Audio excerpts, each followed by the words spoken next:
Strinova is an anime-style third-person tactical competitive shooter that plays a lot like a Fortnite, and a love child between Valorant utilities and the satisfying gunplay of Apex Legends or R6, whichever helps you create the better image.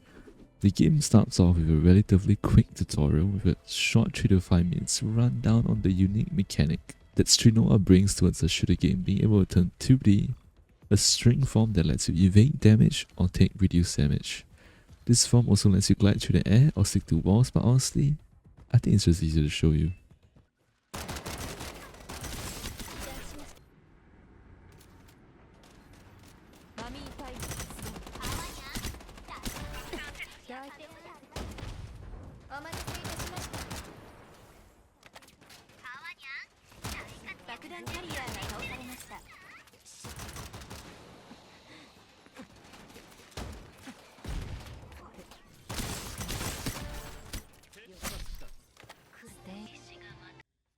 I hope this lets you get a better idea about the core mechanics, because you'll be going string more times than you actually get talked to by people. Wait, what? But yeah, dueling in this game is heavily dictated by how well you can string to avoid damage, and using this mechanic to create openings and freely eliminate them. The gunplay movements are extremely smooth, albeit the recoil of some guns are extremely nostalgic for some people and hard to control for others. The combination of the two makes gameplay overall very addictive, at least for me that was how I felt.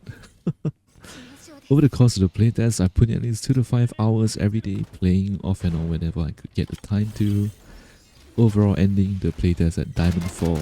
So far I've only said positive things about Strinova, but there are aspects of the game that I do think need ironing out, as well as other balance adjustments, because there are 2 characters that just make the game so frustrating to play.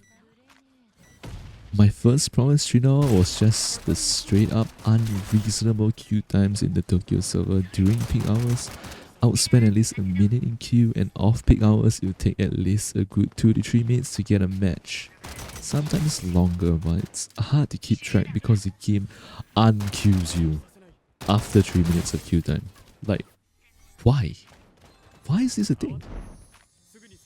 This problem didn't really exist for the NA server, but yeah, this is really much more of a Tokyo only specific problem.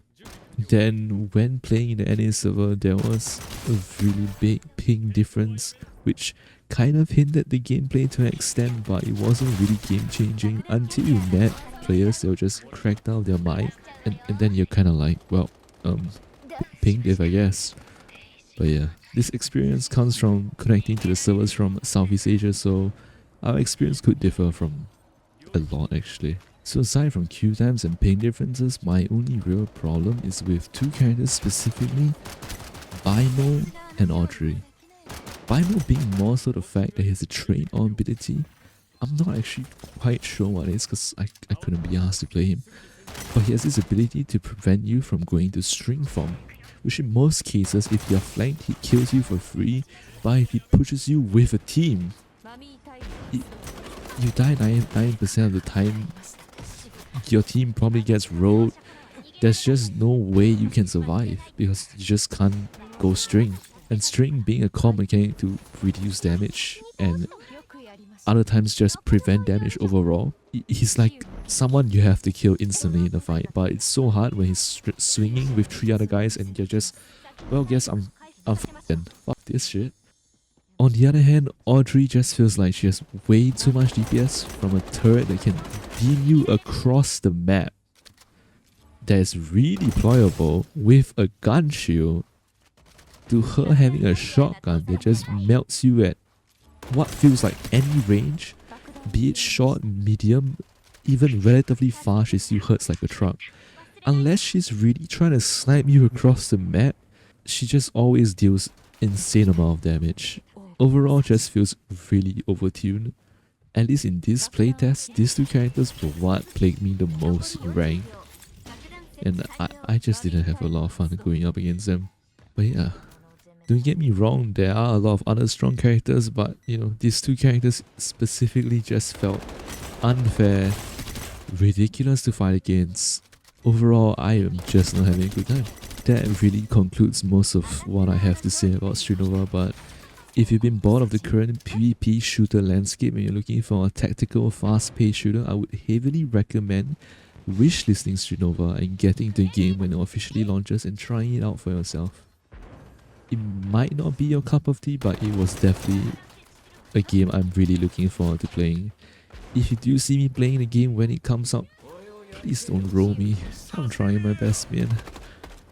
But yeah, that's about it. Thanks for watching, and there'll probably be a lot more Strinova on the channel when it releases. But yeah, that's if I'm not too lazy to edit stuff.